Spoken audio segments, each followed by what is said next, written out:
I have a fear of growing old and saying the following sentence. Those were the good old days. I try so hard in my life to gauge the moments that are the good old days. Mm-hmm. These are the moments.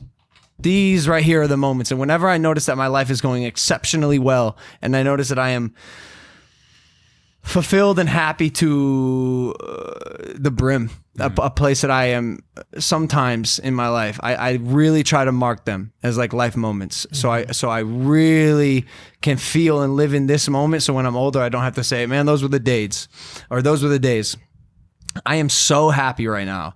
I am incredibly happy in my life. I am driven, I'm fulfilled, and most importantly, the people around me are doing well. Like seeing your success, bro, I've said this before, it just gives me like it fills an empty cup in my world that for so long has been empty, and finally like people are making the right steps outside of just me to really complete this team, this organization, and it's awesome. Sometimes I'll be showering, thinking about how happy I am, bro. I have a girl that I really care about. My boys around me are doing well. My career is doing well.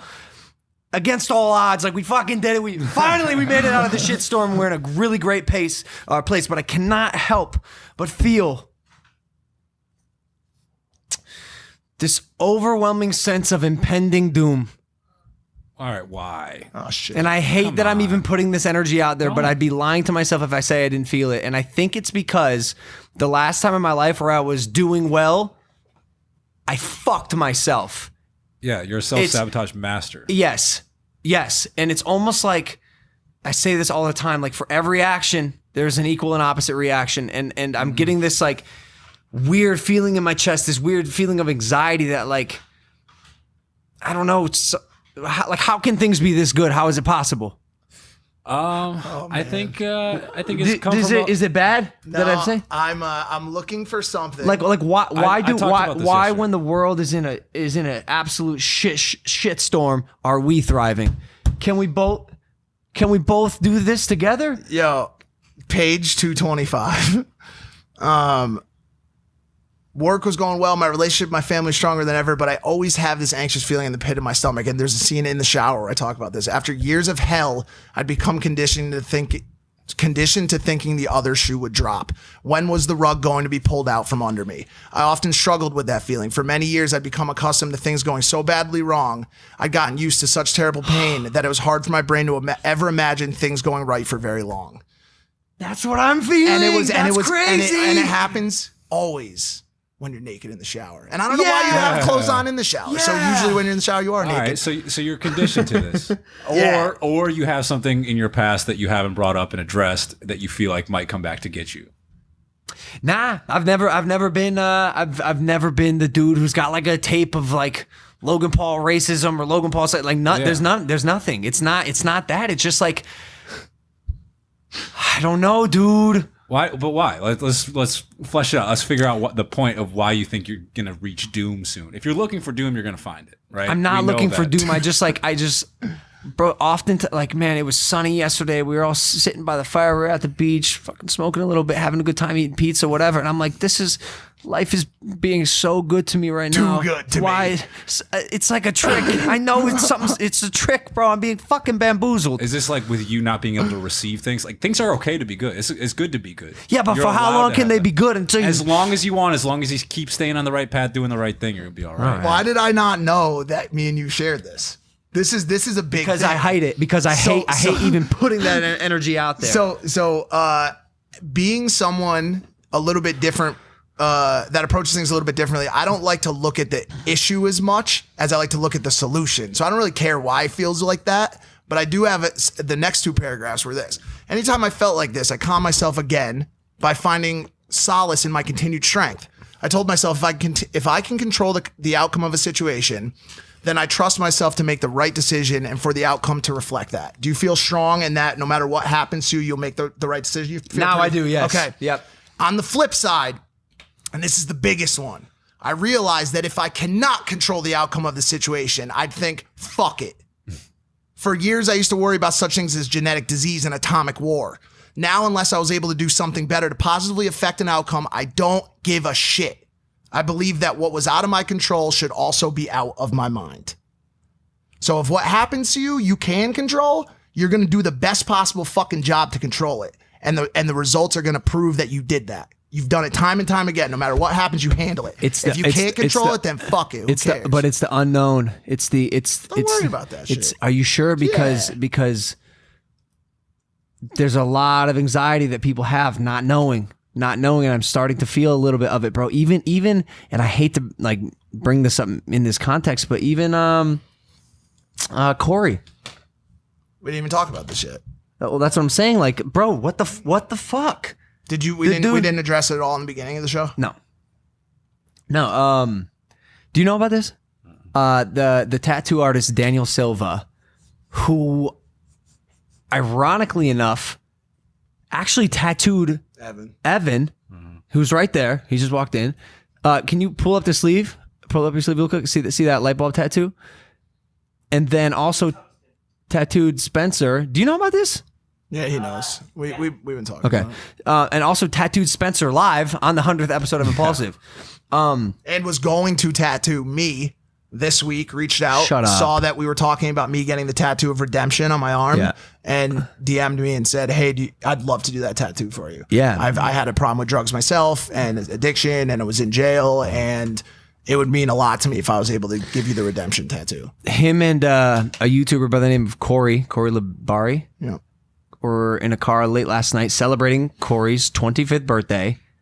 And this dude, Daniel Silva, the tattoo master, or the ink master, was drunk and crashed the McLaren that they were driving into a tree. And the passenger side hit the tree and took the brunt of the damage. And unfortunately, the YouTuber Corey passed away late last night on his birthday. And a Mother's Day. And I saw the post from his mother, which was horrifying and sad as can be. And now it looks like once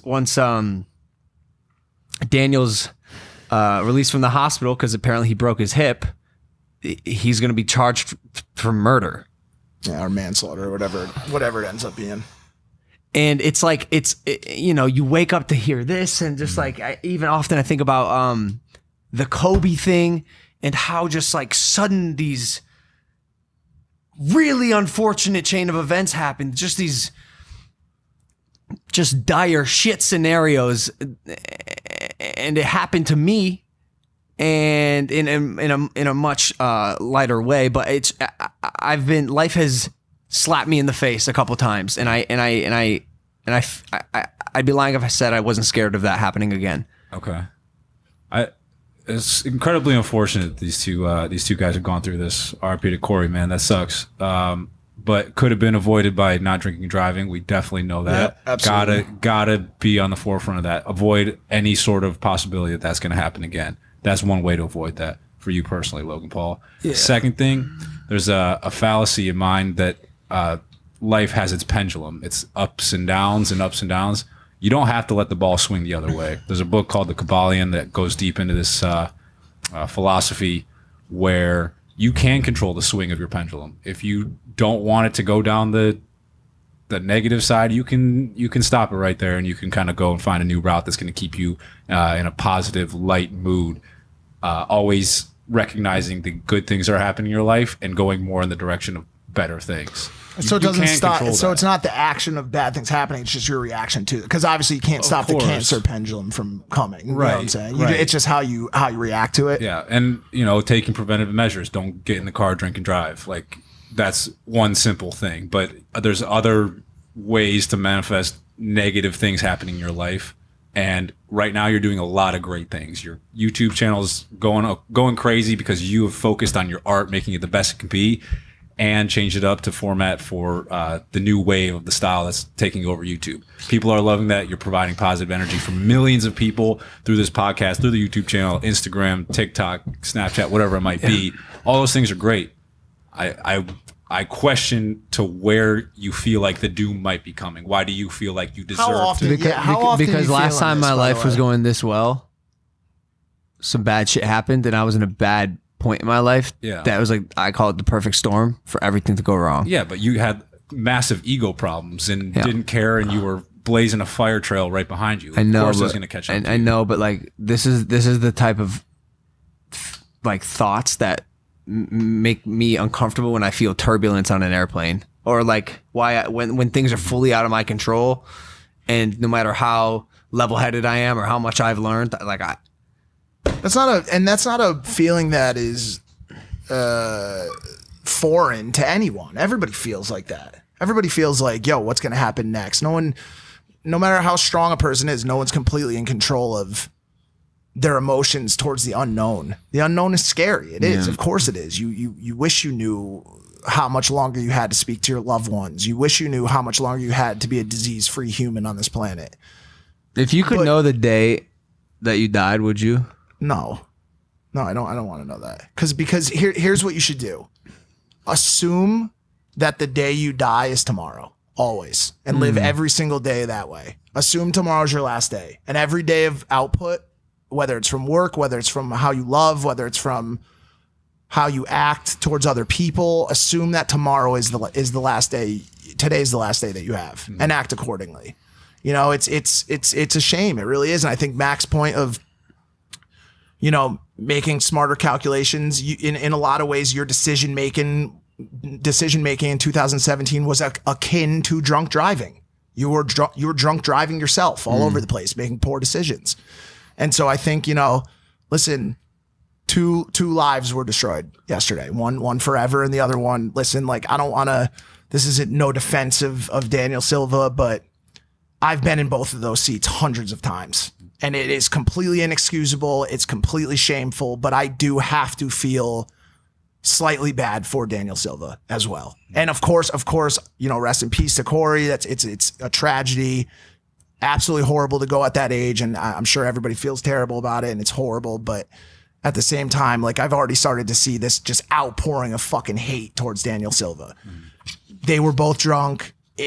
In a second, it could have gone the other way, and Corey would have been driving. If Daniel said, you take the keys, Corey would have, like, to go back and look at the situation and make a judgment about the person. Like, did he act stupidly? Yes. And, you know, he's going to pay the price for that. He's going to spend time in jail, and he's going to live the rest of his life knowing that his decision-making led to the death of a young man. And that's a tragedy. And so it's shit across the board. Absolute shit across the board. Do not drive drunk. Not in the days of fucking Uber. When I was getting fucked up and I wanted to go 4 miles to Wendy's and I couldn't, like, there was no cabs and shit. Still no excuse. But you got fucking Uber. Just push a button, dude. They pull right up to you and drive you home. It's not rocket science. The fast life's fun. That McLaren probably looks like a real rocket ship. No, that's no, but he's right. It's attractive. Of course it is. I mean, and it's attractive lifestyle when you're young and having fun to go and do everything crazy that you possibly can. But it's the intention was, let's have fun, but the circumstances were, it wasn't safe.